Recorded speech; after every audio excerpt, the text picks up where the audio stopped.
या अशा अशा घटनांच्या समांतर काही विकास कामंही मुंबईत सुरू आहेत। मुंबई पुण्याचा विकास आता सुसाट होणार आहे, कारण केंद्र सरकारने मुंबईतल्या जवाहरलाल नेहरू बंदर ते चौक या दरम्यान ग्रीनफील्डला मंजुरी दिली आहे। 6 पदरी हा ग्रीनफील्ड महामार्ग असणार आहे आणि तो पागोटे गाव इथून सुरू होईल आणि मुंबई पुणे महामार्गावर संपेल। त्यामुळे मुंबई पुणे आणि आसपासच्या परिसराचा विकास होणार असल्याचं केंद्रानं म्हटलंय।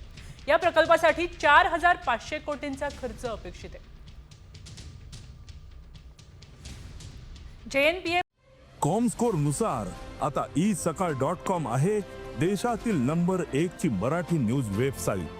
प्रत्येक अपडेटसाठी isakal.com ला नक्की भेट द्या। पागोटे ते चौक 29.21 किलोमीटरचा 6 पदरी ग्रीनफील्ड महामार्ग।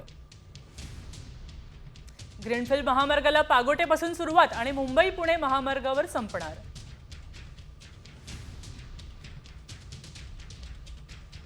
JNPA बंदरातून निघालेल्या वाहनांची वाहतूक कोंडीतून सुटका होणार। पळसपे फाटा डी पॉइंट कळंबोली जंक्शन पनवेलमध्ये होणाऱ्या वाहतूक कोंडीवर तोडगा निघणार। ग्रीनफील्ड महामार्गासाठी 4500 कोटींचा खर्च।